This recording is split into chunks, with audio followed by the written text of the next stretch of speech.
ব্রজগোপীদের এই মনের ভাব অপূর্ব সুন্দরভাবে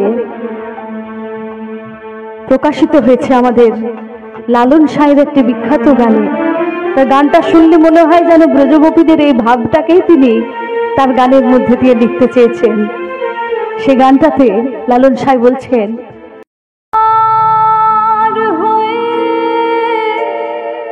বসে আছি ওহে দয়া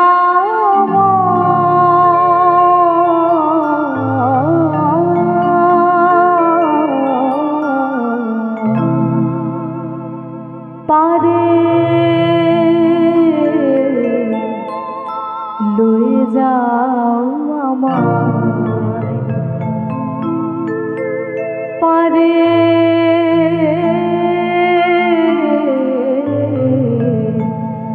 লয়ে যাও আমায়।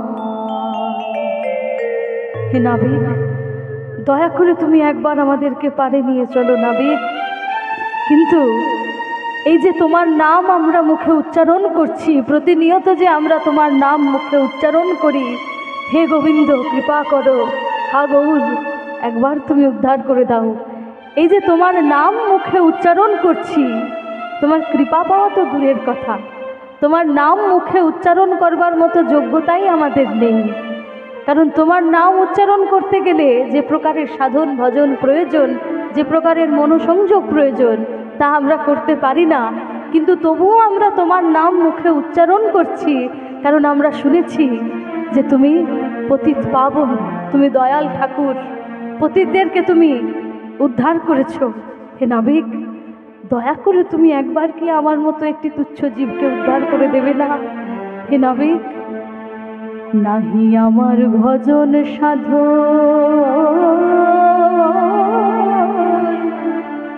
চিরদিন বিপথে গমন,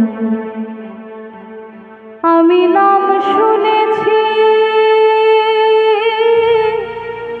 পতিত পাবন, আমি নাম শুনেছি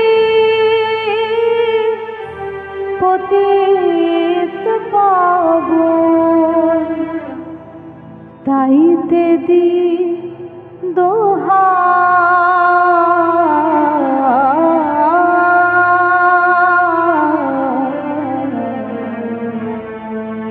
পারে লয়ে যাও আমায়। হে নাবিক, একবার তুমি আমাদেরকে পার করে দাও। হে দয়াময়, একবার তুমি আমাদেরকে কৃপা করো, তুমি আমাদেরকে পারে নিয়ে চলো নাবিক। বড়ি মায়ের কথায় যত ব্রজগোপীরা কেঁদে কেঁদে সেই নাবিককে ডাকছেন, এমন সময় ভবসংসার সমুদ্রের পারের কান্ডারি গোবিন্দ আমার তার সেই তরিটি নিয়ে ধীরে ধীরে যমুনার এপারের দিকে এগিয়ে আসছেন।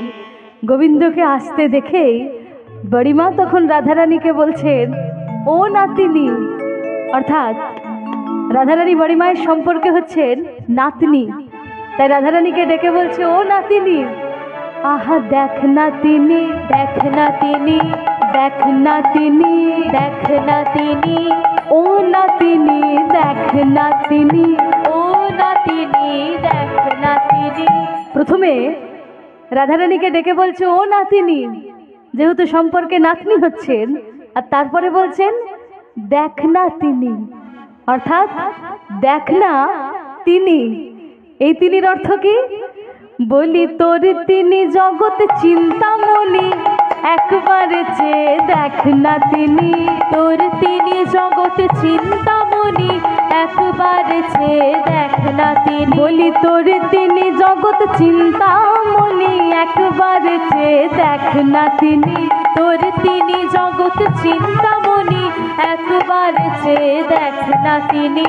ও নাতিনি দেখ না তিনি, ও নাতিনি দেখ না তিনি, ও নাতিনি দেখ না তিনি, ও নাতিনি দেখ না তিনি। বড়িমা রাধারানীকে ডেকে বলছেন যে দেখ তোর সেই জগৎ চিন্তামণি তার তরণীটি নিয়ে এদিকেই আসছেন। কিন্তু বহু দূর অবধি তাকিয়েও রাধারানী কিন্তু কাউকে কোথাও দেখতে পেলেন না। রাধারানী বড়িমাকে বলছে, ও বড়াই, কি দেখতে বলছিস তুই আমাকে? আমি তো কোথাও কিচ্ছু দেখতে পাচ্ছি না। তবে আমার কি মনে হচ্ছে জানিস, আমার শুধু মনে হচ্ছে বহু দূর থেকে যেন একখণ্ড মেঘ এদিকে ভেসে ভেসে আসছে। অর্থাৎ আমাদের গোবিন্দের গায়ের রংটি হচ্ছে কালো মেঘের মতো। তো গোবিন্দ যখন তরণীটি নিয়ে ধীরে ধীরে যমুনার এপারে ভেসে ভেসে আসছেন, বহু দূরে তাকিয়ে মনে হচ্ছে যেন একখণ্ড মেঘ যমুনার এপারে ভেসে ভেসে আসছে।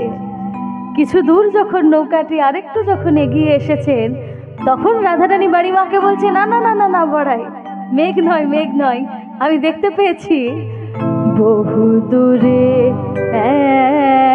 একখানি তোরে দেখা যায় গো, বহু দূরে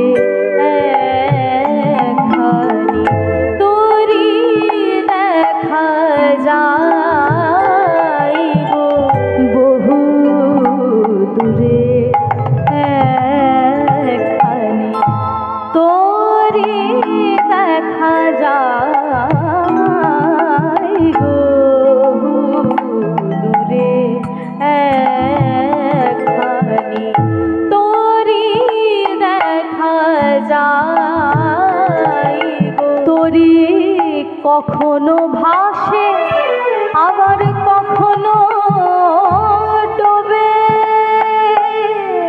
কখনো ভাসে কখনো ডোবে, কখনো ভাসে কখনো ডোবে, কখনো ভাসে কখনো ডোবে, মাঝে যমুনায় গো, কখনো ভাসে কখনো ডোবে, মাঝে যমুনায়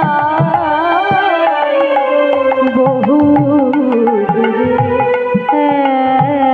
একখানি তোরে দেখা যায় গো, বহু দূরে একখানি তোরে দেখা যায় গো, বহু দূরে একখানি। বড়িমা, আমি তো আর কিছু দেখতে পাচ্ছি না। আমার শুধু মনে হচ্ছে বহু দূর থেকে একটি তরী শুধু যমুনার এপারে ভেসে ভেসে আসছে। এই কথা বলতে বলতে সেই তরণীটি যখন আরেকটু এগিয়ে এসেছেন, আর সেই তরণীর নাবিককে যখন রাধারানী দেখতে পেয়েছেন, রাধারানী বলছে, আরে বড়াই, আমি দেখতে পেয়েছি। হ্যাঁ রে বড়াই, এই তোর ঘাটের নাবিক? এই নাবিকের কথাই এতক্ষণ তুই আমাদেরকে বলছিলি? হ্যাঁ রে বড়াই, এই যদি যমুনার ঘাটের নাবিক হয়, যে সারাদিন যমুনার ঘাটে নাকি নৌকা বায়, নৌকা বাওয়াই যার পেশা, তার এত রূপ। আর শুধু রূপ তো নয়, হ্যাঁ রে, নাবিকের নৌকাটা দেখেছিস? সোনা রূপো হিরে মণি মাণিক্য কি নেই নৌকাতে? রজত কাঞ্চনে না খানি সাজত, রজত কাঞ্চনে না খানি সাজত, রজত কাঞ্চনে না খানি সাজত, রজত কাঞ্চনে না খানি সাজত, বাজত কিঙ্কিণী যায়, রজত কাঞ্চনে না খানি সাজত, বাজত কিঙ্কিণী যায়। আমার চড়ি আছে তাতে সোহে রাঙা হাতে, চড়ি আছে তাতে সোহে রাঙা হাতে, আমার চড়ি আছে তাতে সোহে রাঙা হাতে, চড়ি আছে তাতে সোহে রাঙা হাতে, মনি বাধা কেরোয়াল গো, মনি বাধা কেরোয়াল, চড়ি আছে তাতে সোহে রাঙা হাতে, মনি বাধা কেরোয়াল গো, মনি বাধা কেরোয়াল। কোথা, পেয়েছে কোথা, আহা পেয়েছে কোথা, পেয়েছে কোথা, এত রজত কাঞ্চন পেয়েছে কোথা, রজত কাঞ্চন পেয়েছে কোথা, বলি কাজ হলো যার নেগিরি, এত রজত কাঞ্চন পেয়েছে কোথা, কাজ হলো যার নেগিরি, এত রজত কাঞ্চন পেয়েছে কোথা। বড়িমা, এই তোর ঘাটের নাবিক? হ্যাঁ রে, নাবিকের যে শুধু এত রূপ তা তো নয়, নৌকাটা আবার নাবিক সোনা রূপো হিরে মণি মাণিক্য দিয়ে সাজিয়েছে। আরে যমুনার ঘাটে তো কোনো নাবিকের এমন নৌকো কোনোদিন আমরা দেখিনি। তা বড়াই, আমার কি মনে হচ্ছে জানিস, তোর এই নাবিকের মধ্যে একটা কোনো গূঢ় রহস্য আছে। বড়িমা বলছে, কেন? রহস্যের কি দেখতে পেলি? নাবিক সবার থেকে কড়ি নেয় আর কড়ির বিনিময়ে সমস্ত যাত্রীদেরকে যমুনার এপার ওপার করে দেয়, এর মধ্যে গূঢ় রহস্যের কি দেখতে পেলি? বলে, না না না বড়াই, আমার কি মনে হয় জানিস, তোর এই নাবিক সমস্ত যাত্রীদেরকে আগে মিথ্যা কথা বলে ভুলিয়ে ভালিয়ে নিজের নৌকাতে চড়ায়, আর নৌকাতে চড়িয়ে যেই না নৌকাটা মাঝ যমুনাতে গিয়ে পৌঁছায়, তোর নাবিক সেই যাত্রীদেরকে কি করে বলতো? ডুবিয়ে মারে, ডুবিয়ে মারে, ডুবিয়ে মারে, ডুবিয়ে মারে, তাদের মাঝ যমুনায় ডুবিয়ে মারে, তাদের মাঝ যমুনায় ডুবিয়ে মারে, তাদের ধন করি সব কেড়ে নিয়ে মাঝ যমুনায় ডুবিয়ে মারে, ধন করি সব কেড়ে নিয়ে মাঝ যমুনায় ডুবিয়ে মারে, তাদের ধন করি সব কেড়ে নিয়ে মাঝ যমুনায় ডুবিয়ে মারে, ধন করি সব কেড়ে নিয়ে মাঝ যমুনায় ডুবিয়ে মারে। তোর এই নাবিক সমস্ত যাত্রীদেরকে মিথ্যা কথা বলে নৌকোতে চড়ায়, আর যেই না নৌকাটা মাঝ যমুনাতে গিয়ে পৌঁছায়, সব যাত্রীদের কাছে যা ধন সম্পদ আছে সব লুট করে নেয় আর যাত্রীদেরকে ডুবিয়ে মেরে ফেলে। তবেই না আজকে নাবিকের এত সম্পত্তি হয়েছে, সোনা রূপো হিরে মণি মাণিক্য দিয়ে নৌকা তৈরি করেছে। বড়িমা বলছে, রাই, কথাটা তুই এক প্রকার ঠিকই বলেছিস, একদিক থেকে কথাটা তুই ঠিকই বলেছিস, কারণ এই নাবিক সেই সমস্ত যাত্রীদেরকেই পারাপার করে, সেই সমস্ত যাত্রীদেরকেই যমুনার এপার থেকে ওপারে করে দেয় যাদের আর নিজের বলতে কিচ্ছু থাকে না, যারা গোবিন্দের চরণে সমস্ত কিছু সমর্পণ করে দিয়ে নিজে নিঃস্ব হয়ে যেতে পারে, গোবিন্দ তাদেরকেই কৃপা করে পার করে দেন। তা রাধারানী, এই কথাটা তুই ঠিকই বলেছিস। রাই তখন বলছে, না না না বড়াই, শুধু এটা নয়, আরো একটা ব্যাপার আছে। কি ব্যাপার? না, তোর এই নাবিকের কিন্তু স্বভাবটিও খুব একটা ভালো বলে মনে হচ্ছে না। কেন? না দেখ, আমরা যমুনার তীরে এতগুলি ব্রজগোপী যুবতী মেয়ে মানুষ আমরা দাঁড়িয়ে আছি, আর তোর নাবিক কিরকম আমাদের দিকে একবার করে করে চোখ ঘুরিয়ে ঘুরিয়ে দেখছে। দেখ, তোর এই নাবিকের কিন্তু স্বভাবটি খুব একটা ভালো বলে মনে হচ্ছে না। রাইট, এই কথাটাও তুই ঠিক বলেছিস। কেন জানিস? কারণ এই যে তুই বলছিস নাবিক কিরকম তোদের দিকে চোখ ঘুরিয়ে ঘুরিয়ে দেখছে, এই নাবিক যে শুধু তোদের দিকেই চোখ ঘুরিয়ে ঘুরিয়ে দেখছে তা কিন্তু নয়। এই নাবিকের চোখ এই জগতের প্রত্যেকটি জীবের উপর একই রকম ভাবেই আছে। প্রত্যেকটি জীবকেই নাবিক এইভাবে দেখছে। নাবিক দেখছে যে কার কখন এ জগতে আসার সময় হয়েছে, আবার কার কখন এ জগৎ থেকে ওপারে যাওয়ার সময় হয়ে গেছে, আর এ জগতে এসে কে কি করছে।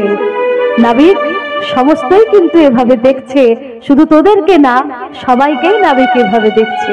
তার রাধে বিনোদিনী, তোরা যদি সত্যিই ওপারে যেতে চাস, তোরা যদি সত্যিই চাস যে নাবিক তোদেরকে পার করে দিক, তাহলে কিন্তু তোরা মনের সমস্ত কপটতা পরিত্যাগ করে এক মনে ভালো করে নাবিককে ডাক।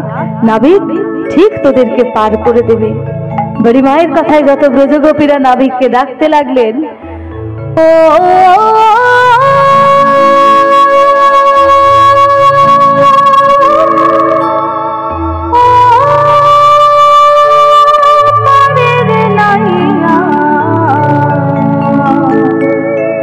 পারের বেলা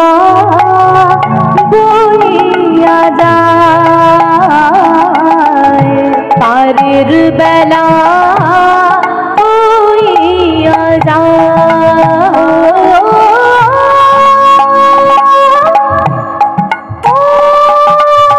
পারের নাইয়া পারের বেলা বইয়া যায় পারের বেলা বইয়া যায় পারের বেলা বইয়া যায় পারের বেলা বইয়া যায়। যত ব্রজগোপীরা যমুনার তীরে বসে এক মনে কেঁদে কেঁদে সেই নাবিককে ডাকছেন, আর নাবিক ধীরে ধীরে ধীরে ধীরে সেই নৌকাটি তীরের পানে নিয়ে এসেছেন। ব্রজগোপীদের সেই ডাক নাবিকের কানে প্রবেশ করছে, নাবিক সেই নৌকাটি নিয়ে এসেছেন। আজকে নাবিকের নৌকা পড়ে গেছে, দোটা নাই। একদিকে ব্রজগোপীদের সেই ডাক, আর আরেকদিকে যমুনার টান। একদিকে যমুনার টান, আর একদিকে ব্রজগোপীদের টান। নাবিক ধীরে ধীরে সেই নৌকাটা যমুনার তীরে নিয়ে এসে ব্রজগোপীদের উদ্দেশ্যে নাবিক তখন বলছেন, এমন করে ডাকছো তোমরা কে, কে গো তোমরা, খঞ্জন নয়ানি, এমন করে ডাকছো তোমরা কে, কে গো তোমরা, খঞ্জন নয়ানি, তোমরা ডাকিছ সুখে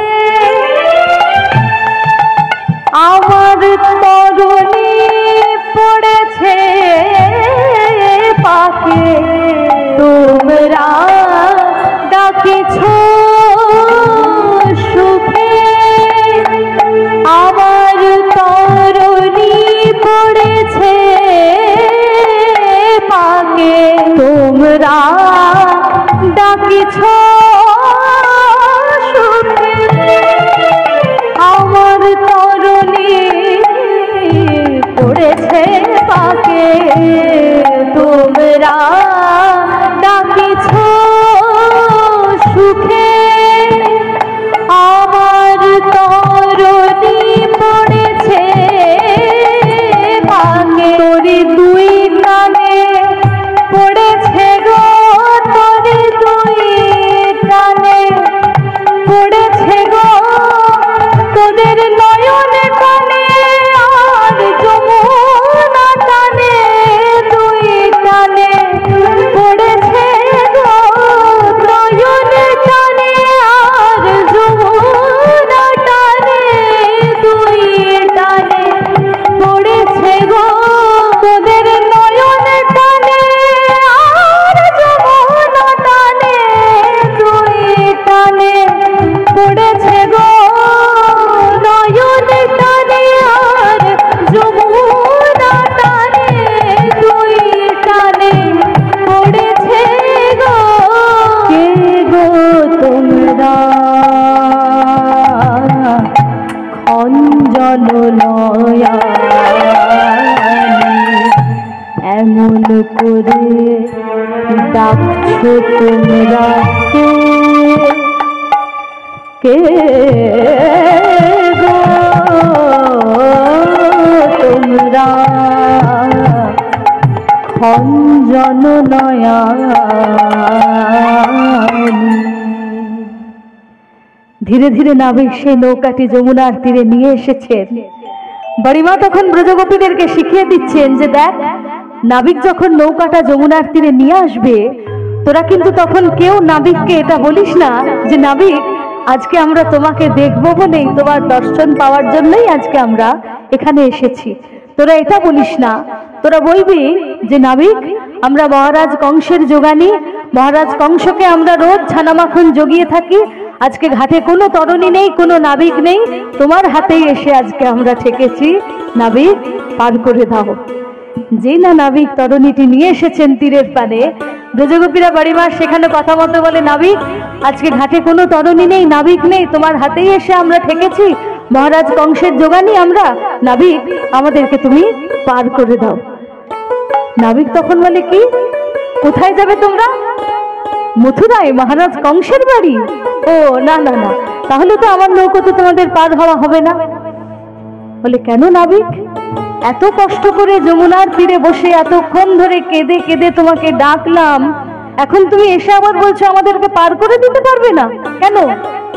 বলে, আসলে এই যে আজকে আমি নাবিকের সাজে সেজে এখানে এসেছি, আমার মা আমাকে রোজ এই নাবিকের সাজে সাজিয়ে দেন, আর রোজ আমাকে নাবিকের সাজে সাজিয়ে দিয়ে রোজই মা আমাকে দুটি কথা স্মরণ করিয়ে দেয়।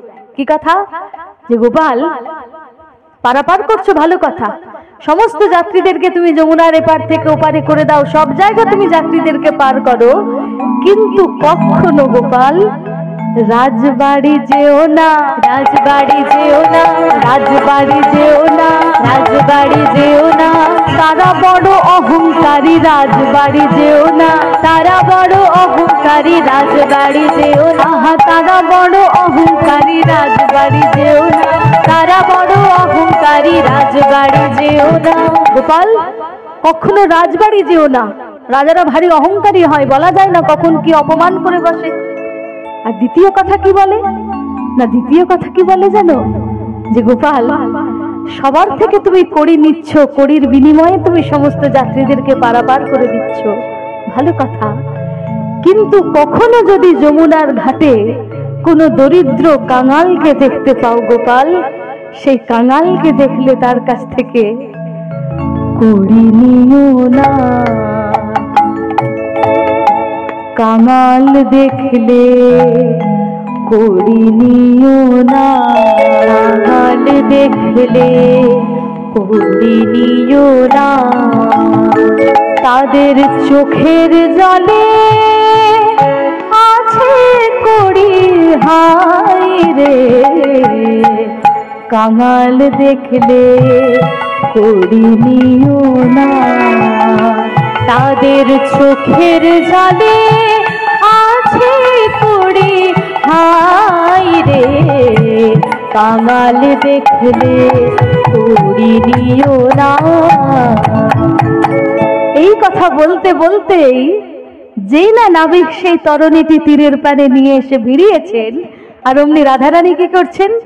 তাড়াহুড়ো করে সেই নাবিকের নৌকোতে চড়তে যাচ্ছে। নাবিক বলে, আরে আরে আরে, নৌকাটা তীরে আনা মাত্রই যে তুমি আমার নৌকোতে চড়তে যাচ্ছ, তুমি আমার এই নৌকোর নিয়ম জানো, সময় জানো, তুমি যে নৌকোতে চড়ছ?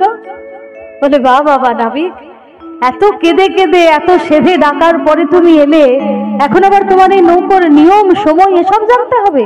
তা কি নিয়ম তোমার নৌকার? না, আমার নৌকোর প্রথম নিয়ম হচ্ছে, আমার নৌকোতে চড়তে গেলেই 16 আনা আগে আমার কাছে জমা করতে হয়, তারপরে আমার নৌকোতে চড়তে হয়।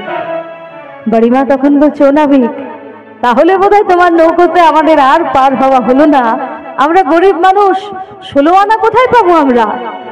কিন্তু এই যে নাবিক বলছেন যে আগে 16 আনা দিতে হয়, তারপরে নাবিকের নৌকোতে চড়তে হয়, 16 আনা অর্থাৎ কি? 16 আনা অর্থাৎ এখানে দুরকম হতে পারে। এক হচ্ছে যে নাবিক এখানে বলতে চাইছেন 10 ইন্দ্রিয় এবং ষড়রিপু, যার বলিদান না হলে গোবিন্দ কৃপা লাভ সম্ভব নয়, সেই 16 আনা হতে পারে। আর দ্বিতীয়, যেটা সব থেকে বেশি, 16 আনা বলতে আমার মনে হয় এই মানেটাই এখানে সব থেকে বেশি প্রকাশ পায়, যেটা হচ্ছে নাবিক বলছেন আমার কাছে 16 আনা জমা না করলে আমার নৌকোতে পার হওয়া হয় না। 16 আনা অর্থাৎ সমগ্র সব কিছু। 16 আনা শব্দটা আমরা সেই অর্থেই ব্যবহার করি যে আমরা যখন গ্রামের সবাই মিলে যখন একটা অনুষ্ঠান হয়, আমরা বলি 16 আনার অনুষ্ঠান, কোনো একটা পাড়ার আলাদা করে নয়, সমগ্র গ্রামেরই যেটা অনুষ্ঠান 16 আনার অনুষ্ঠান এটা বলা হয়, যেটা সমগ্র। তো নাবিক বলছেন যে 16 আনা জমা না করলে আমার নৌকোতে পার হওয়া হয় না, অর্থাৎ তোমার কাছে যা কিছু আছে তোমার সব কিছু তুমি আমার চরণে সমর্পণ আগে করে দাও, আমাকে আগে দিয়ে দাও, নিঃস্ব রিক্ত হয়ে যাও, তবেই আমি তোমাকে পার করে দেব। এই হচ্ছে 16 আনা। আর দ্বিতীয় নিয়ম কি না, দ্বিতীয় নিয়ম হচ্ছে আমার নৌকোতে পার হতে গেলে 1 মন হতে হয়, 1 লক্ষ্য হতে হয়, অর্থাৎ লক্ষ্যটা এক জায়গায় স্থির রাখতে হয়, 1 মন হতে হয়, মনটাকে এক জায়গাতে স্থির করতে হয়। বাড়িমা তখন বলছে, নাবিক 16 আনা যদিও বা কখনো কষ্ট করে জোগাড় করে দেওয়া সম্ভব, কিন্তু 1 মন তো অত্যন্ত কঠিন। মনটাকে এক জায়গায় স্থির করা, এর মতো কঠিন কাজ তো আর কিছুই নেই। এই যে যতক্ষণ গান হচ্ছে, হরিবাসরে যতজন বসে আছেন, সর্বক্ষণ প্রত্যেকটা মুহূর্তে সবার মন কি এই হরিবাসরের মধ্যেই আছে, গানের মধ্যেই আছে কি? এমনকি আমি নিজেও হয়তো বলতে পারি না এটা জোর দিয়ে যে গান গাইতে গাইতেও আমার মনটা সর্বক্ষণ গানের মধ্যে আছে কিনা, এটাও বলা অসম্ভব। কারণ আমাদের মন এতই অশান্ত, আমাদের মনের ধর্মই হচ্ছে ভ্রময়ন্তি মুহুর্মুহু, মুহূর্তের মধ্যে আমাদের মন এখান থেকে ওখানে ভ্রমণ করে, এই হচ্ছে মনের ধর্ম। তো সেই মনটাকে এক জায়গাতে স্থির করা এ তো অত্যন্ত কঠিন কাজ, কিভাবে সম্ভব? এই মনটাকে এক জায়গাতে স্থির করা সম্ভব, কিভাবে সম্ভব? এখানে এই প্রসঙ্গে অত্যন্ত সুন্দর একটা ছোট্ট গল্প আছে, যেটা গল্প নয় শুধুমাত্র, এটা একজন সদ্গুরুর কথা, যিনি হচ্ছেন গঙ্গানন্দ ব্রহ্মচারী মহারাজ, বিজয়কৃষ্ণ গোস্বামী প্রভুর উত্তরসূরি যিনি। তো গঙ্গানন্দ ব্রহ্মচারী মহারাজ, ওনার যারা শিষ্য যারা ছিলেন, ওনাকে সমস্ত শিষ্যরা, তখন তো অনেক আগেকার কথা সেটা, তো শিষ্যরা তখন টেলিফোনের ব্যবস্থা তখন ছিল না, মোবাইল তো পরেরই কথা, টেলিফোনই তখন ছিল না। তো শিষ্যরা কি করতো তখন? চিঠির যুগের কথা এটা, চিঠি লিখে সবাই কথাবার্তা বলতো। তো শিষ্যরা গঙ্গানন্দ ব্রহ্মচারীকে চিঠি লিখতেন, নিজেদের নানান সমস্যার কথা জানিয়ে তারা গুরুজিকে চিঠি লিখতেন। সাংসারিক সমস্যা হোক, কারোর কাজেরই সমস্যা হোক, বা সাধন ভজনের সমস্যা, বিভিন্ন সমস্যার কথা জানিয়ে যারা চিঠি লিখতেন বিভিন্ন প্রান্ত থেকে, বাংলাদেশ থেকেও বিভিন্ন ছিলেন, পশ্চিমবঙ্গের বিভিন্ন জেলার বিভিন্ন প্রান্ত থেকে। তো তিনি সুন্দর করে সবাইকে সেই চিঠির উত্তরটা দিতেন অত্যন্ত অভিনব প্রথায়। সেটা হচ্ছে প্রত্যেকের প্রশ্নের উত্তরগুলো তিনি একটা গল্পের মাধ্যমে সেই উত্তরটা তিনি শিষ্যদেরকে দিতেন। যে প্রশ্নটা করেছেন সেই প্রশ্নের উত্তরটাই দিতেন, কিন্তু একটা এত সুন্দর গল্প বলে তারপরে সেই উত্তরটাতে তিনি আসতেন, যেটা মোরাল বলা হয়। তো সেই এত সুন্দরভাবে সেই শেষ কথাটা তিনি বলতেন, যেটা উত্তর। এইভাবে প্রত্যেক চিঠিগুলোকে একটা বইয়ে সুন্দরভাবে সংকলন করেছেন তার শিষ্যরা পরবর্তীকালে। সেই বইটা যদি আপনারা কেউ পারেন অবশ্যই পড়বেন, অত্যন্ত ভালো বই। বইটির নাম হচ্ছে পারের কড়ি, বইটির নাম। তো সেই বইটিতে এই সমস্ত চিঠিগুলো সংকলন করে রাখা আছে, ভালো ভালো যে সমস্ত চিঠিগুলো। সেই বইটিতে একদম এই প্রশ্নটাই সেখানে আছে। একজন শিষ্য তাকে জিজ্ঞাসা করেছেন যে, মহারাজ, যখন আমরা তো সংসারী মানুষ, নানান রকম কাজ আছে, সংসারের নানান চিন্তা আছে, তার মধ্যেও যখন ধ্যান করতে বসি বা জপে বসি, তখন আমাদের মন শান্ত থাকে না। তো সেই মনটাকে এক জায়গাতে স্থির করার উপায়টা কি? কি উপায়ে মনটাকে এক জায়গাতে স্থির করব? তিনি তখন অত্যন্ত সুন্দরভাবে সেই শিষ্যকে উত্তরে লিখছেন। সেই গল্পটা আমি অত্যন্ত ছোট করে একটু বলছি। গল্পটা তিনি বলছেন যে একটি গ্রামে একটি লোক বসবাস করত। তো সেই লোকটা একটা অদ্ভুত উপায়ে, কি করে জানি না, লোকটা একটা ভূতকে নিজের বশে করে নিয়েছিল। এক কথায় বলা যেতে পারে ভূতটাকে সেই লোকটা পুষেছিল নিজের চাকরের মতো। কিন্তু ভূতটার একটাই শর্ত ছিল যে আমাকে সর্বক্ষণ সর্বদা আমাকে কাজের মধ্যে ব্যস্ত রাখতে হবে, আমাকে সবসময় কাজ দিতে হবে, যেই না আমার হাতে কাজ শেষ হয়ে যাবে আমি সঙ্গে সঙ্গে তোমাকে হত্যা করে ফেলবো। লোকটা তখন মনে মনে চিন্তা করলো যে এটা আবার কি এমন কঠিন কাজ, একজনকে সর্বক্ষণ কাজের মধ্যে ব্যস্ত রাখতে হবে, এটা এমন কঠিন কিছুই কাজ নয়, কত কাজ রয়েছে সংসারে। কিন্তু লোকটা এটা চিন্তা করলো না যে যাকে সে কাজের মধ্যে ব্যস্ত রাখবে বলে ভাবছে সে একটা মানুষ নয়, সে একটা ভূত। একটা মানুষের একটা কাজ করতে যতটা সময় লাগে, ভূত নিজের মায়া বলে এক মুহূর্তের মধ্যে সেই কাজটা শেষ করে ফেলে। লোকটা সেই শর্তে ভূতটাকে নিয়ে এসেছে। এবার ভূতটাকে সে বিভিন্ন কাজ দিচ্ছে, ভূত এক মুহূর্তের মধ্যে কাজ শেষ করে ফেলছে। কি কাজ না, নিজের একটা অপূর্ব সুন্দর প্রাসাদ, তার নিজের অর্থ, তার নিজের বিভিন্ন হিরে মণি মাণিক্য জহরত রাখা, নানান প্রকার খাবার, দামি দামি খাবার, সেই বাড়ির সামনে বাগান, মানে একটি মানুষের ভোগ বিলাসের জন্য যা যা কিছু আয়োজন হতে পারে সমস্ত কিছু আয়োজন সে ভূতটাকে দিয়ে করিয়ে নিয়েছে। কিন্তু এইবার একটা তো শেষ আছে, আর কি কাজ দেবে? আর কোনো কাজ তো ভূতটাকে দেওয়ার মতো খুঁজে পাচ্ছে না, সব কাজ শেষ হয়ে গেছে, ভূত মুহূর্তের মধ্যে এত কিছু করে ফেলেছে, এবার আর তো কোনো কাজ নেই। লোকটা এবার চিন্তা করছে আর কি কাজ দেওয়া যায়, কিন্তু ভূতের তো শর্ত চিন্তা করা যাবে না, সঙ্গে সঙ্গে কাজ দিতে হবে। ভূতের হাতে কাজ শেষ হয়ে গেছে, ভূতটা তখনই যাচ্ছে লোকটাকে হত্যা করতে। এবার লোকটা ভূতটার হাত থেকে বাঁচার জন্য দৌড়তে আরম্ভ করেছে।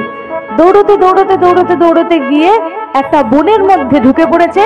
বনের মধ্যে ঢুকেই লোকটা দেখে যে একটা মুনিবরের আশ্রম, মুনিবর সেখানে বসে ধ্যান করছেন। তো লোকটা দৌড়ে দৌড়ে গিয়ে সেই মুনিবরের চরণে গিয়ে পড়েছে যে প্রভু আপনি আমাকে বিপদ থেকে রক্ষা করুন, আপনিই একমাত্র পারবেন, এই ব্যাপার। তো সেই ঋষি তখন বলছে দাঁড়াও, আগে ভূতটাকে আসতে দাও, তারপরে আমি ব্যবস্থা করছি।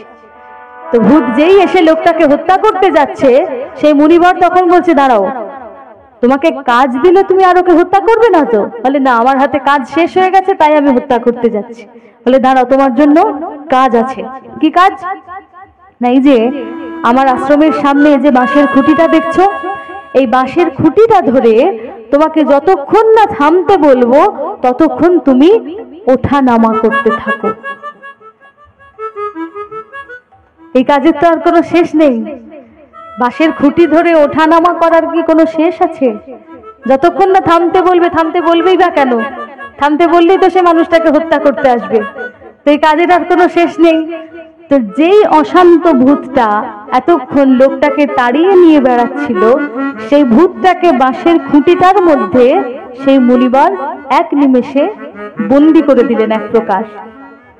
তো এখানে এই যে ভূতটা এতক্ষণ লোকটাকে তাড়িয়ে বেড়াচ্ছিল, এই ভূতটা এক প্রকার আমাদের মন, আর সে লোকটা হচ্ছে আমরা প্রত্যেকে। সে মনটা ভূতের মতো আমাদেরকে তাড়িয়ে নিয়ে বেড়ায়। আমরা না চাইতেও কিন্তু আমাদের মন আমাদেরকে মাঝে মধ্যে কষ্টের মধ্যে ডুবিয়ে ফেলে, নিজেদেরকে একদম দরিদ্র কাঙাল ফকির মনে হয়। আবার কখনো সেই মনই আমাদেরকে এমন উচ্চতায় নিয়ে যায় যে নিজেদেরকে মনে হয় রাজা। তো সেই মনটাকে আমরা যদি এই যে বাঁশের খুঁটির মধ্যে ভূতটাকে বন্দি করে ফেললো, আমরা সেই মনটাকে যদি হরিনামের খুঁটির মধ্যে বা গুরু মন্ত্রের খুঁটির মধ্যে যদি আমরা একবার বন্দি করে ফেলতে পারি, তাহলে কিন্তু এক মন হওয়া সম্ভব। এটাই হচ্ছে এক মনটাকে এক জায়গাতে করার একমাত্র উপায় হচ্ছে এটা। এই হচ্ছে নাবিকের প্রথম নিয়ম, এক মন হতে হয় আর 16 আনা জমা করতে হয়। এই হচ্ছে নাবিকের নৌকোর নিয়ম। আর সময়, তোমার নৌকোর সময় কি না, আমি রোজ 2টি করে খেয়া দিই। এক সকালবেলা, অর্থাৎ যখন আমাদের এই পৃথিবীতে আসার সময় হচ্ছে সেই সকালবেলা, আমাদের জীবনের সকাল, তখন একবার নাবিক আমাদেরকে পার করে দেয়, পৃথিবীতে নিয়ে আসেন। আর দ্বিতীয় নৌকো কখন? দ্বিতীয় নৌকো হচ্ছে সন্ধ্যাবেলা, অর্থাৎ যখন আমাদের এই পৃথিবী থেকে আবার ওপারে যাওয়ার সময় হয়ে যাচ্ছে, সেই হচ্ছে দ্বিতীয় খেয়া। তো তোমরা যদি পার হতে চাও, তোমরা আমাকে কড়ি দিয়ে পার হয়ে যাও, তা না হলে কি হচ্ছে বলো তো তোমাদের সাথে?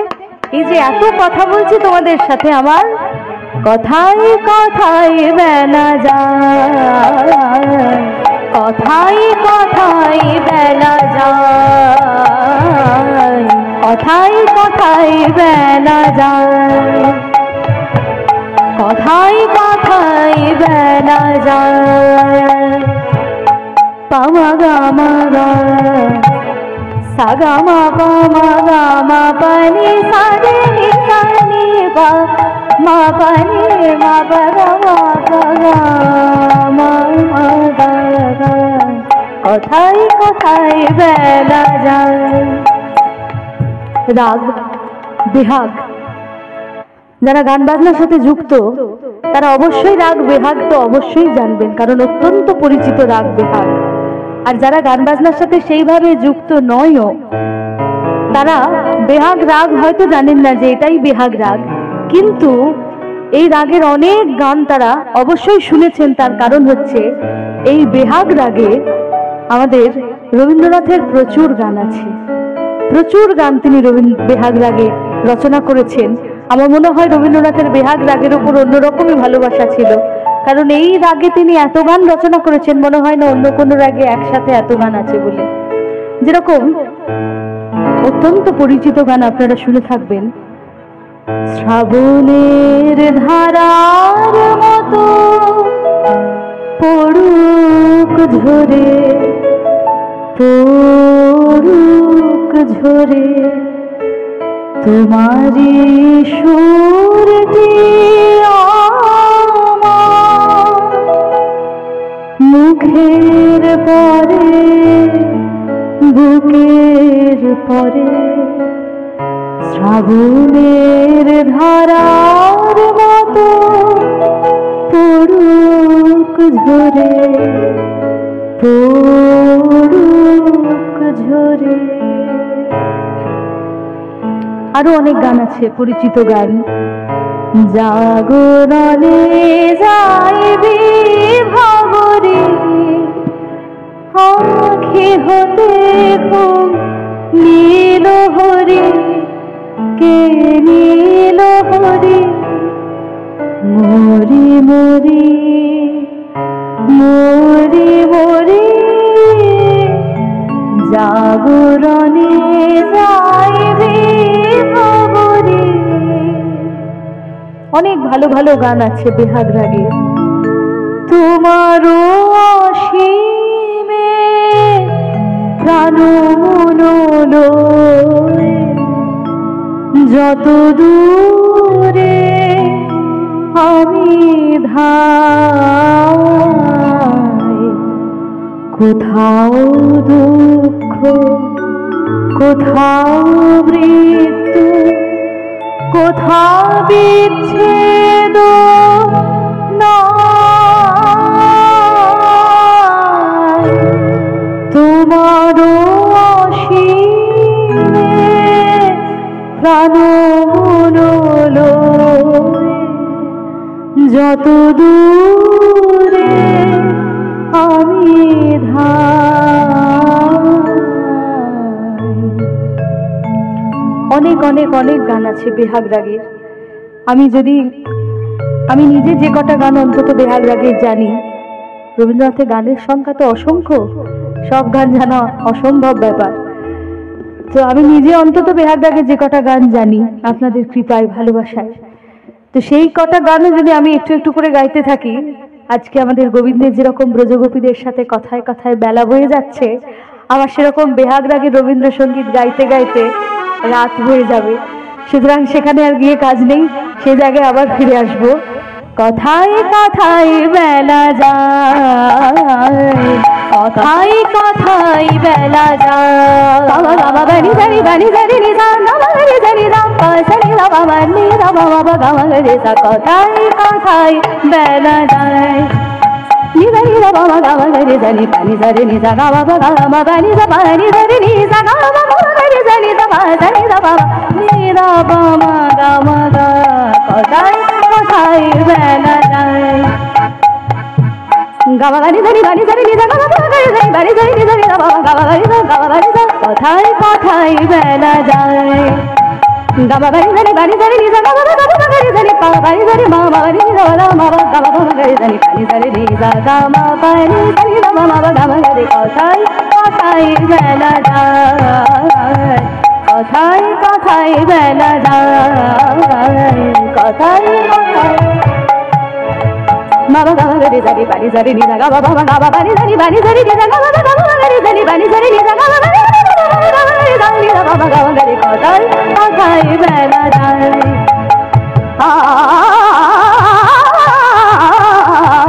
kotai kotai bela jai Mama baba gama gari zari bani zari ni zaga baba gama bani zari ni zaga baba gari zari ni zaga baba gama bani zari gama bani zari gama bani zari kotai kotai bela jai gama bani zari gama gama gari sa gama gama bani zari gama gama gari sa gama gari zari gama gama gari sa gari zari gama gama gari sa sa sa gama gari sa gama bani zari kotai kotai bela jai kotai kotai bela jai saga mama gama bani zari bani zari ni saga baba saga baba gama bani zari gama baba gama bani zari kotai kotai bela jai kotai kotai bela jai jai bela jai bela তোমরা যুবতী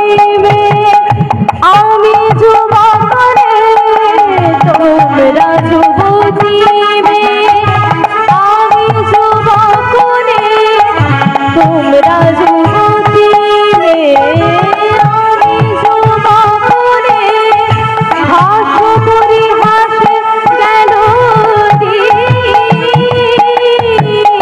তোমরা যুবতী মেয়ে আমি যুবক রে হাস করি হাসে গেল দিন ওই দেখো ওপারের মানুষ ডাকিছে মোরে ওই দেখো ওপারে মানুষ ডাকিছে মোরে এতক্ষণ হইতো খেয়া এতক্ষণ হইতো খেয়াতি ওই দেখো পারে মানুষ ডাকিছে মোরে এতক্ষণ হইতো খেয়াতি এতক্ষণ হইতো খেয়াতি ব্রজগোপীদেরকে নাবিক বলছেন যেই যে তোমাদের সাথে এতক্ষণ আমি এখানে দাঁড়িয়ে দাঁড়িয়ে কথা বলছি ওপারে আমাকে অজস্র মানুষ ডাকছে এতক্ষণ আমার 3টে খেয়া দেওয়া হয়ে যেত যেই না নাবিক এই কথা বলেছেন সমস্ত ব্রজগোপীরা তখন নাবিকের কাছে গিয়ে বলে কি কি কি বললে নাবিক এতক্ষণ হইতো খেয়া 3 যখন তোমাকে তোমার নৌকার সময় জিজ্ঞাসা করলাম কি বললে তুমি রোজ 2টি করে খেয়া দাও একটি সকালে একটি সন্ধ্যাবেলা তাহলে এতক্ষণ হইতো খেয়া 3 তৃতীয় খেয়া কোথা থেকে এলো এই খেয়ার সময় কি এই খেয়াতে কারা পার হয় বলে এই যে আমার তৃতীয় খেয়া এই তৃতীয় খেয়ার কিন্তু নির্দিষ্ট কোনো সময় নেই আর এই তৃতীয় খেয়াতে পার হতে গেলে কোনো নিয়মও নেই তৃতীয় খেয়ার কোনো কড়িও জমা দিতে হয় না তাহলে তৃতীয় খেয়াতে কারা পার হয় না তৃতীয় খেয়াতে পার হয় একমাত্র সাধু গুরু বৈষ্ণব মহাজন যারা এই তৃতীয় খেয়া শুধুমাত্র তাদের জন্য যে খেয়ার কোনো নির্দিষ্ট নিয়ম নেই কোনো সময় নেই কোনো কড়ি নেই কিচ্ছু নেই তৃতীয় খেয়াতে একমাত্র সাধু গুরু বৈষ্ণব মহাজনরা পার হন আর তোমরা যদি পার হতে চাও তোমরা কড়ি দাও কড়ি দিয়ে তোমরা পার হয়ে যাও এই বলে নাবিকের সেই নৌকোতে রাধারানী চড়ে বসলেন বাম ভাগে নিয়েছেন দধি দুগ্ধ ছানা মাখনের পসরা আর ডান হাতে ঘুমটা টেনে সেই নাবিকের নৌকোতে চড়ে বসলেন যেই না রাধারানীর পসরাতে দধি দুগ্ধ ছানা মাখন দেখতে পেয়েছেন নাবিক যতই আমাদের নাবিক ভালো করে নাবিক সাজুক আর সোনা রূপ হিরে মণি মাণিক্য দিয়ে যতই নৌকা সাজাক কিন্তু সেই তো আমাদের ননিচড়া গোপাল তার স্বভাব যাবে কোথায়? যেই না রাধারানীর পসরাতে দেখেছে দধিদুগ্ধ ছানা মাখন, দধিদুগ্ধ ছানা মাখন দেখেই তখন নাবিক রাধারানীকে বলছেন যে রাই, তোমার তো পসরাতে দধিদুগ্ধ ছানা মাখন বেশ ভালো মতোই রয়েছে দেখছি। আসলে কি হয়েছে জানো, যমুনার তীরে বসে তোমরা এমন ভাবে কেঁদে কেঁদে আমাকে ডাকলে যে আমি ঘর থেকে ঠিক মতো আজকে খেয়েই আসতে পারিনি। তা রাই, তুমি একটা কাজ করো, তোমার ওই পসরার থেকে দধি দুগ্ধ ছানা মাখন অল্প অল্প আমাকে কিছু দাও, আমি আগে খাই, শরীরে বল হোক। আজকে যমুনার অবস্থা দেখছো তো, যমুনা কিরকম ভাবে বেড়ে উঠেছে, কত ঢেউ আজকে যমুনাতে। এই যমুনাতে নৌকা বাইতে গেলেও তো শরীরে বল প্রয়োজন। তাছাড়া বলা যায় না মাঝ যমুনাতে গিয়ে যদি নৌকাটা ডুবুডুবু হয়ে যায়, সেই নৌকাটা বাইতে গেলে তো শরীরে যথেষ্ট শক্তি প্রয়োজন। তা নাই, তুমি দধি দুগ্ধ ছানা মাখন আগে আমাকে কিছু দাও, খেয়ে আমার শরীরে বল হোক, তারপরে নৌকাটা বাইতে শুরু করব। বাড়িমা তখন শুনতে পেয়ে বলছে, ও নাবিক, তোমার ওই ছল চাতুরি অনেক দেখেছি, আর নয়, আগে তুমি আমাদের সবাইকে যমুনার এপার থেকে ওপারে করে দাও, আগে পার করে দাও। আমি কথা দিচ্ছি, সবাইকে যমুনার ওপারে পার করে দেওয়ার পরে তুমি যত চাইবে নাবিক, যত পারবে তোমাকে ঘোল খাওয়াবো, ঘোল খাওয়াবো, ঘোল খাওয়াবো, ঘোল খাওয়াবো, তরা করে পার করে দিলে যত পারো তোমায় ঘোল খাওয়াবো, তরা করে পার করে দিলে যত পারো তোমায় ঘোল খাওয়া। নাবিক তরা করে পার করে দিলে যত পারো তোমায় ঘোল খাওয়াবো, তরা করে পার করে দিলে যত পারো তোমায় ঘোল খাওয়াবো। যেই না বাড়িমা বলেছেন যে নাবিক সবাইকে পার করে দিতে পারলে ওপারে গিয়ে তোমাকে ঘোল খাওয়াবো, নাবিক তখন বলছে, দেখলি দেখলি তো কি করলি বড়াই তুই। রাধারানীকে নিয়ে একটা শুভ যাত্রা আরম্ভ করতে যাচ্ছিলাম, আর সেই যাত্রার আরম্ভের কালে তুই কি করলি, ঘোলের নাম করে দিলি। হ্যাঁ রে, তুই জানিস না ঘোলের নামে 7 দিন অযাত্রা থাকে। এবার রাইকে নিয়ে যে আমি নৌকাটা বাইতে শুরু করব, মাঝ যমুনাতে গিয়ে যদি নৌকাটা কোনোভাবে ডুবুডুবু হয়ে যায়, টলমল হয়ে যায়, তাহলে জানবি এটা আমার দোষ নয়, তোর দোষ। এই বলে রাধারানীকে নৌকাতে চড়িয়ে নৌকাটা ভাসিয়ে দিলেন যমুনাতে নাবিক। আজকে যমুনার বক্ষে ভেসে ভেসে যাচ্ছে সোনা, রূপো, হিরে, মণি, মাণিক্য দিয়ে অপূর্ব সুন্দর একটি নৌকা। সেই নৌকার যাত্রী হচ্ছেন বৃষভানু রাজনন্দিনী শ্রীমতী রাধারানী, আর সেই নৌকার কান্ডারি আমাদের পতিত পাবন শ্রীহরি। সেই নৌকাটা ভাসিয়ে দিলেন যমুনাতে। নৌকা বাহো, নৌকা বাহো, ও নৌকা বাহো, নৌকা বাহো রে, ও রে মাঝি নৌকা বাহো রে, ও নৌকা বাহো, নৌকা বাহো রে, ও রে মাঝি নৌকা বাহো রে, ও নৌকা বাহো, নৌকা বাহো রে, ও রে মাঝি নৌকা বাহো রে, ও নৌকা বাহো, নৌকা বাহো রে, ও রে মাঝি নৌকা বাহো রে, ও নৌকা বাহো, নৌকা বাহো রে, ও রে মাঝি নৌকা বাহো রে, ও নৌকা বাহো,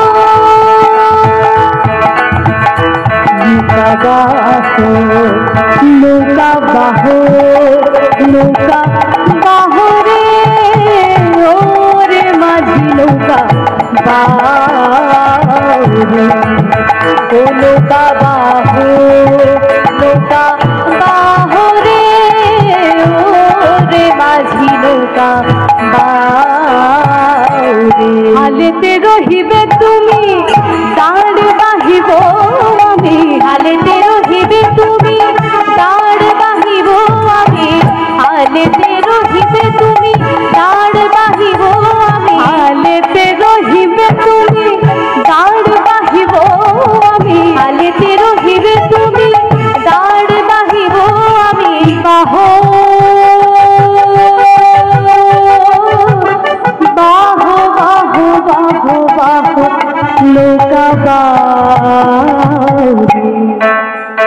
নৌকা বাহো নৌকা বাহো রে ওরে মাঝি নৌকা বাহো ও নৌকা বাহো নৌকা বাহো রে ওরে মাঝি নৌকা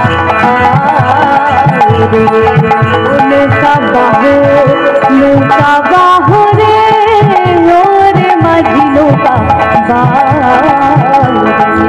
ও নৌকা বাহো নৌকা বাহো রে ওরে মাঝি নৌকা। ধীরে ধীরে নাবিক যমুনায় সে নৌকাটি ভাসিয়ে দিবেন। আর নৌকাটি ভাসিয়ে দিয়ে যেই না নৌকাটা মাঝ যমুনাতে গিয়ে পৌঁছেছেন, নাবিক কি করছেন? নিজে নিজেই সেই নৌকাটা টলিয়ে দিচ্ছেন। আর টলিয়ে দিয়ে রাধারানীকে ভয় দেখাচ্ছেন যে রাই, এই যে আমাদের নৌকাটা মাঝ যমুনাতে এসে এরকম ডুবুডুবু হয়ে যাচ্ছে কেন বলো তো? নৌকাটা টলমলো কেন হয়ে যাচ্ছে রাই?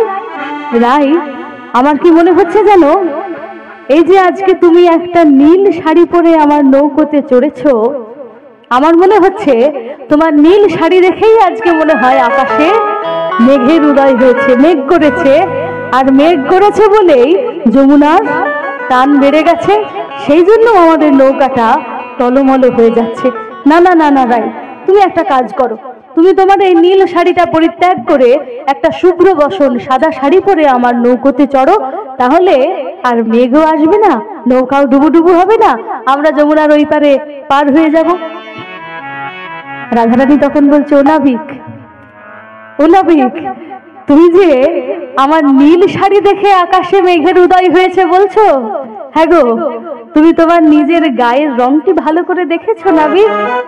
তোমার গায়ের রংটি যে কালো মেঘের মতো, তাহলে কে বলতে পারে যে আজকে আমার নীল শাড়ি দেখে আকাশে মেঘের উদয় হয়েছে, নাকি তোমার ওই গায়ের রং দেখেই আজকে আকাশে মেঘের উদয় হয়েছে? তা নাবিক, একটা কাজ করি, তোমার কালো মেঘের মতো যে গায়ের বরণ, সেই কালো মেঘের মতো গায়ের রংটা পরিবর্তন করে গৌর বর্ণ করে দিই। আর আমিও নীল শাড়ি পরিত্যাগ করে একটা শুভ্র বসন পরে সাদা শাড়ি পরে নৌকোতে চড়ি, তাহলে আকাশে মেঘও আসবে না আর নৌকাও ডুবুডুবু হয়ে যাবে না। বলে, ওরাই গায়ের বর্ণ কি কখনো পরিবর্তন করা যায়? কালো বর্ণ পরিবর্তন করে গৌর বর্ণ করবে কি করে? বলে, কেন? এই যে আমার পসরাতে দধি দুগ্ধ ছানা মাখন সব রয়েছে, এখান থেকে দধিটা বের করে দইটা বের করে তোমার সারা গায়ে ভালো করে মাখিয়ে দিই, তাহলে তোমার গায়ের রংটা কালো বর্ণ থেকে গৌর বর্ণ হয়ে যাবে, সাদা হয়ে যাবে। আর আমি নীল শাড়ি পরিত্যাগ করে শুভ্র বসন পরবো, মেঘও আসবে না, নৌকা নিয়ে আমরা ওই পারে চলে যাব। বলে, ওগো রাই, তুমি আমার গায়ের বর্ণ পরিবর্তন করে কালো বর্ণ থেকে গৌর বর্ণ করবে? তা রাই, আহা সেদিন আমার কবে বা হবে, সেদিন আমার কবে বা হবে রাই, সেদিন আমার কবে বা হবে, সেদিন আমার কবে বা হবে, কবে কালো ঘুচে গৌর হব, সেদিন আমার আর কবে বা হবে, কবে কালো ঘুচে গৌর হব, সেদিন আমার আর কবে বা হবে, কবে কালো ঘুচে গৌর হব, আহা সেদিন আমার আর কবে বা হবে, কবে কালো ঘুচে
করি, উচ্চ স্বরে কহিছেন হরি।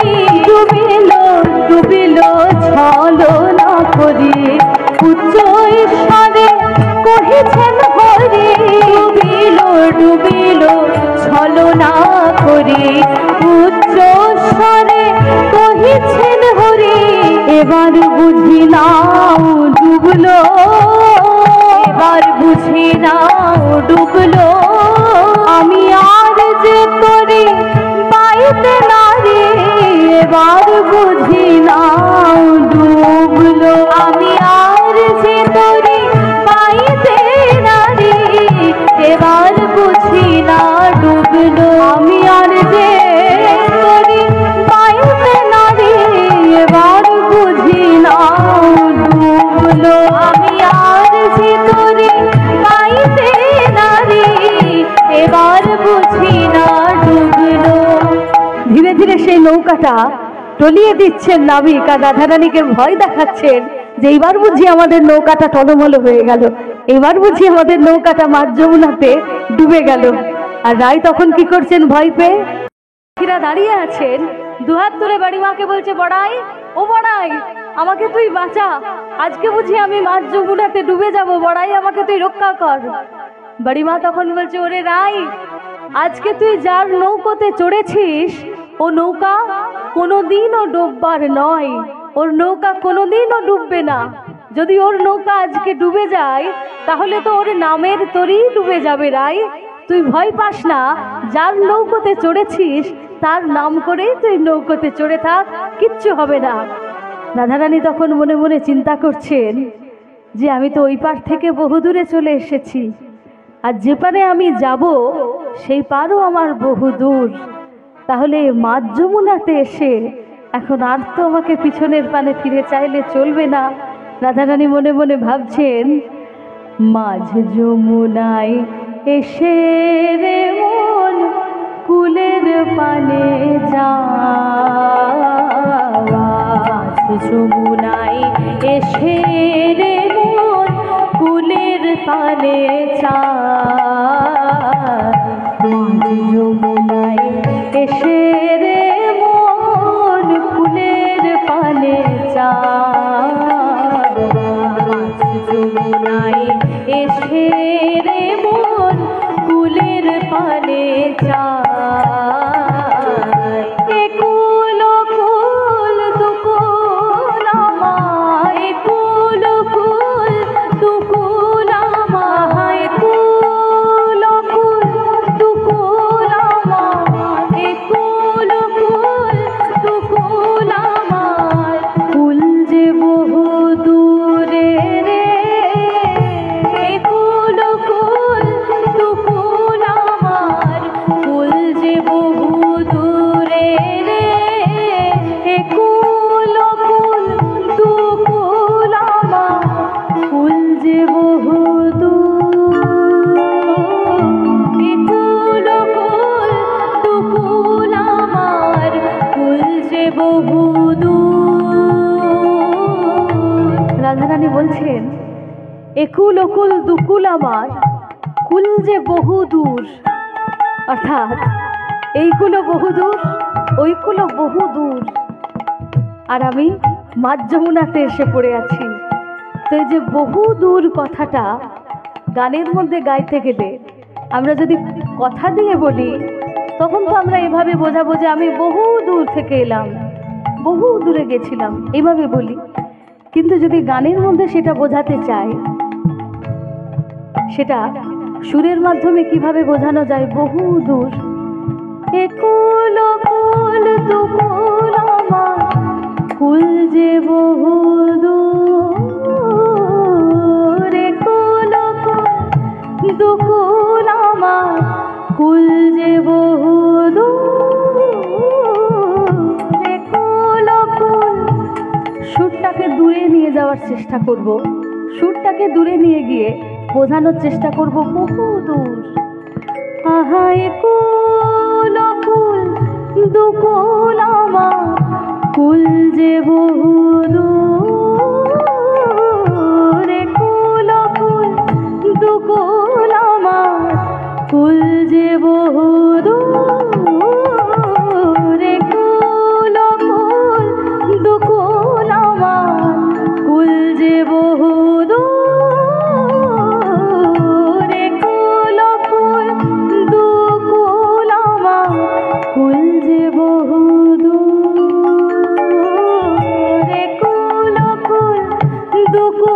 আমার কুল যে বহুদূর,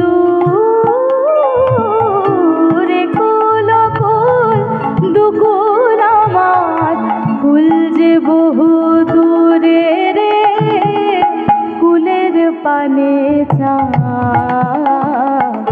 মাঝ যমুনায় এসে রে মন কুলের পানে চাওয়া, মাঝ যমুনায় এসে রে মন কুলের পানে চায়।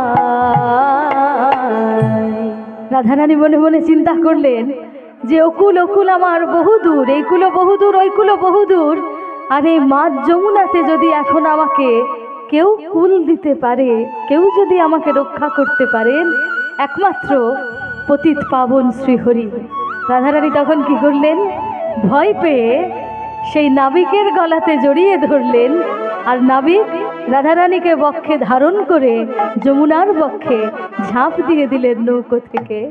তখন ভয়েতে কিশোরী দুবাহু পশারি ধরিল নেরো গলে, ভয়েতে কিশোরী দুবাহু পশারি ধরিল নেরো গলে, আহা ভয়েতে কিশোরী দুবাহু পশারি ধরিল নেরো গলে, ভয়েতে কিশোরী দুবাহু পশারি ধরিল নেরো গলে, আহা রাই কোলে করি রসিক মুরারি, রাই কোলে করি রসিক মুরারি, আহা রাই কোলে করি রসিক মুরারি, রাই কোলে করি রসিক মুরারি, ঝাঁপ দিল যমুনার জলে রে, ঝাঁপ দিল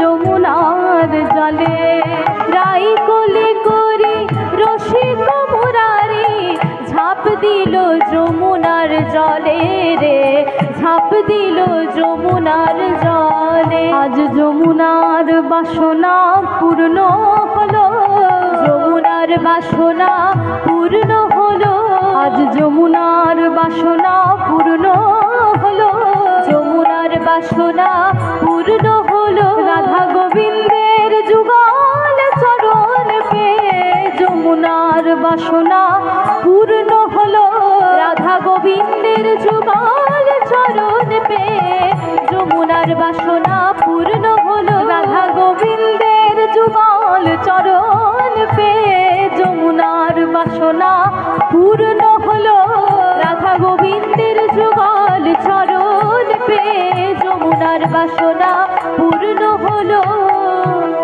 রাধা গোবিন্দের যুগল চরণ পেয়ে যমুনার মনোবাসনা আজকে পূর্ণ হলো। যমুনার বক্ষে যুগল চরণ দিলেন আজকে গোবিন্দ রাধারানীকে বক্ষে ধারণ করে। গোবিন্দ বলছেন যে রাই, এই ভবসংসার সমুদ্রের পারের কাণ্ডারি হচ্ছে আমি, ভবসংসার সমুদ্রের প্রত্যেকটি জীবকে আমি পার করে দিই, কিন্তু একদিন তো আমাকেও ওপারে যেতে হবে। আমি সবাইকে পার করে দিই, কিন্তু আমাকেও তো একদিন ওপারে যেতে হবে। তো রাই, আমি যেদিন ওপারে যাব আমাকে সেদিনকে পার করে দেবে রাই। আমি সবাইকে পার করি, আমাকে কে পার করবে? হে রাধে, আমার যেদিন ওপারে যাওয়ার সময় আসবে সেদিন আমি তোমার নাম নিয়ে পার হয়ে যাব, নাম নিয়ে পার হয়ে যাব, তোমার নাম নিয়ে পার হয়ে যাব, নাম নিয়ে পার হয়ে যাব। রাধে তুমি আমার পারের নাবিক, নাম নিয়ে পার হয়ে যাব, তুমি আমার পারের নাবিক, নাম নিয়ে পার হয়ে যাব। রাধে তুমি আমার পারের নাবিক, নাম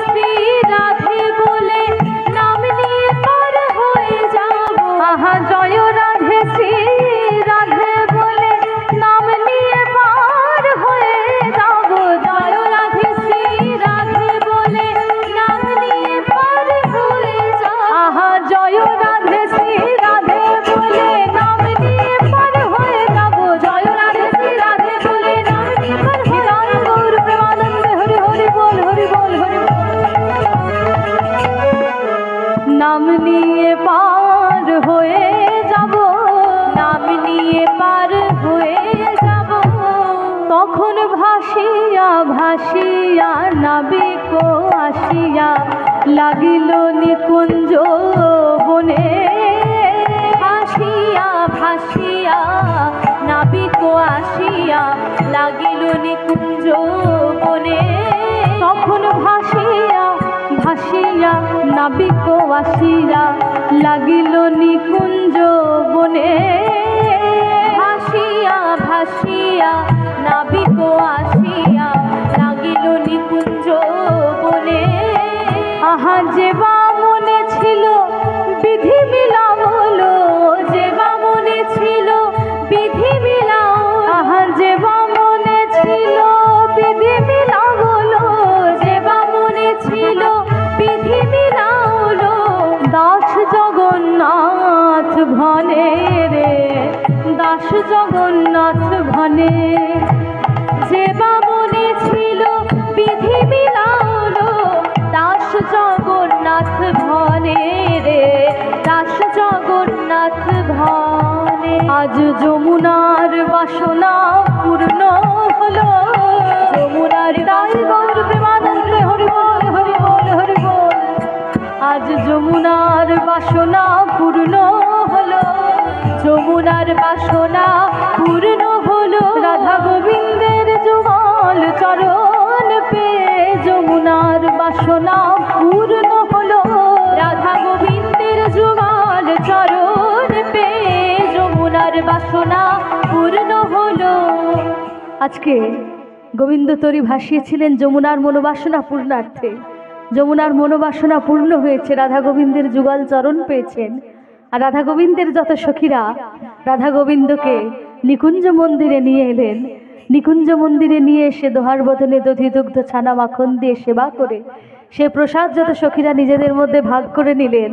আর সখীরা বলছেন, আজ রাধা গোবিন্দ হইল যুগল, রাধা গোবিন্দ হইল যুগল, রাধা গোবিন্দ হইল যুগল, রাধা গোবিন্দ হইল যুগল। উলুধ্বনি দেয় সখীরা সকলে রাধা গোবিন্দ হইল যুগল। উলুধ্বনি দেয় সখীরা সকলে রাধা গোবিন্দ হইল যুগল। উলুধ্বনি দেয় সখীরা সকলে রাধা গোবিন্দ হইল যুগল। উলুধ্বনি দেয় সখীরা সকলে রাধা গোবিন্দ হইল যুগল। আজকে যমুনা রাধা গোবিন্দের যুগল চরণ পেয়েছেন। যত সখীরা সেখানে আনন্দ করছেন, যমুনার আজকে আনন্দের দিন। আর রাধা গোবিন্দের যুগল মিলন দেখে যত সখীরা সেখানে আনন্দ করছেন, নৃত্য করছেন। আর আজকে আমরাও এখানে রাধা গোবিন্দের যুগল মিলনের একটু আনন্দ নেব সবাই মিলে। সবাই কি বলবো? হরি বলবো আর বাহু তুলে নাচবো গো, হরি বলবো আর বাহু তুলে নাচবো। হরি বলবো আর বাহু তুলে নাচবো, হরি বলবো আর বাহু তুলে নাচবো গো। মুখে রাধে কৃষ্ণ বলবো গো, মুখে রাধে কৃষ্ণ বলবো গো। মুখে রাধে কৃষ্ণ বলবো গো, মুখে রাধে কৃষ্ণ বলবো গো। বলবো আর মদন মোহন হেরবো। নমস্কার বন্ধুরা, নৌকা বিলাস লীলা কীর্তনটি এইখানেই শেষ হলো। বন্ধুরা, আমার চ্যানেলে নতুন হলে প্লিজ সাবস্ক্রাইব করে দিও, আর ভিডিওটা ভালো লাগলে লাইক শেয়ার করে দিও। ক্লাসিক্যাল কীর্তনিয়া রিমি অধিকারীর গান কেমন লাগলো অবশ্যই কমেন্ট করে জানাবে। জয় রাধে, জয় রাধে, জয় নিতাই, জয় নিতাই। মুখে রাধে কৃষ্ণ বলবো গো, মুখে রাধে কৃষ্ণ বলবো গো। হরি বলবো আর মদন মোহন হেরবো গো, বলবো আর মদন মোহন হেরবো গো।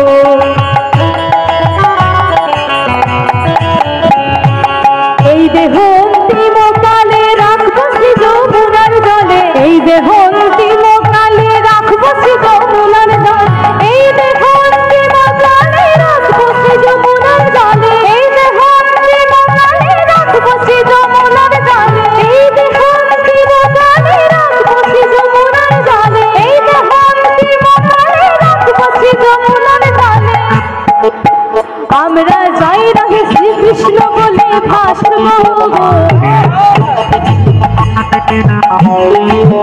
আমরা জয় রাধে শ্রীকৃষ্ণ বলে ভাসবো গো, জয় রাধে শ্রীকৃষ্ণ বলে ভাসবো গো, হরি বলবো আর মদন মোহন হেরবো গো, বলবো আর বাহু তুলে নাচবো গো, বলবো আর বাহু তুলে নাচবো গো, বলবো আর বাহু তুলে নাচবো গো। নরোত্তম দাস বলে ব্রজ গোপীর কৃপা বলে, নরোত্তম দাস বলে ব্রজ গোপীর কৃপা বলে, নরোত্তম দাস বলে ব্রজ গোপীর কৃপা বলে, নরোত্তম দাস বলে ব্রজ গোপীর কৃপা বলে, নরোত্তম দাস বলে ব্রজ গোপীর কৃপা বলে, নরোত্তম দাস বলে ব্রজ গোপীর কৃপা বলে। আমরা দাঁড়ে দাঁড়ে মাধু করে করবো গো, আমরা দাঁড়ে দাঁড়ে মাধু করে করবো গো, আমরা দাঁড়ে দাঁড়ে মাধু করে করবো গো, আমরা দাঁড়ে দাঁড়ে মাধু করে করবো গো, হরি বলবো আর বাহু তুলে নাচবো গো, হরি বলবো আর বাহু তুলে নাচবো, হরি বলবো আর মদন মোহন হেরবো গো।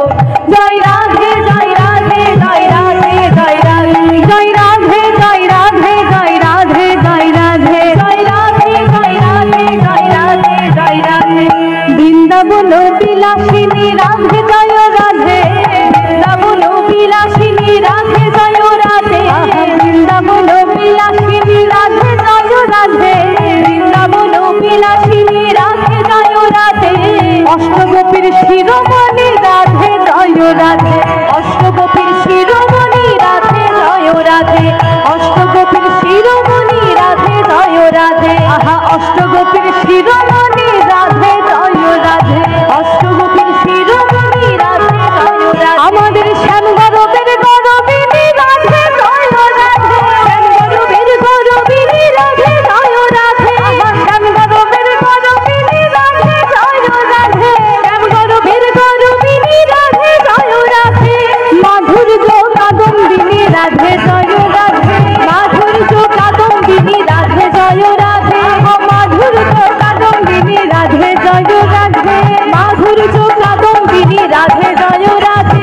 অষ্টগোপীর শিরোমণি রাধে জয় রাধে, অষ্টগোপীর শিরোমণি রাধে জয় রাধে, আমার অষ্টগোপীর শিরোমণি রাধে জয় রাধে, অষ্টগোপীর শিরোমণি রাধে জয় রাধে, অষ্টগোপীর শিরোমণি রাধে জয় রাধে।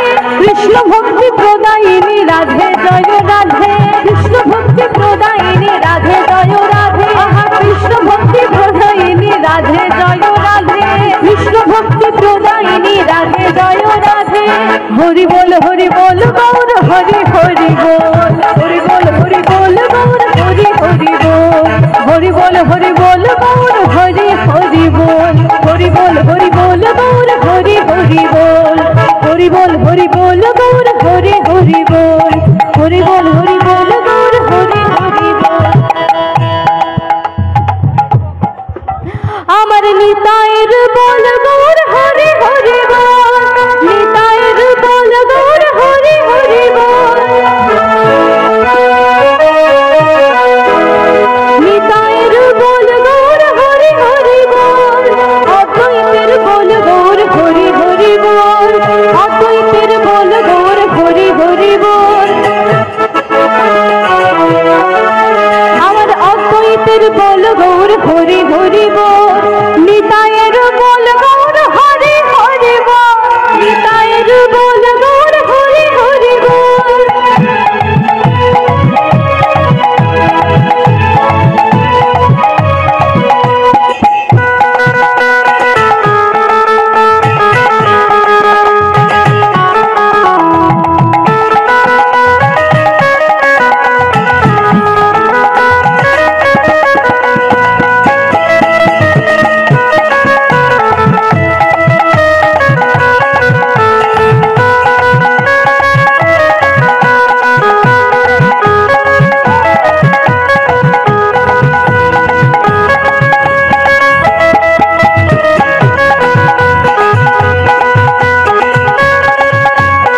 নিতাইয়ের বল গৌর হরি হরি বল, নিতাইয়ের বল গৌর হরি হরি বল।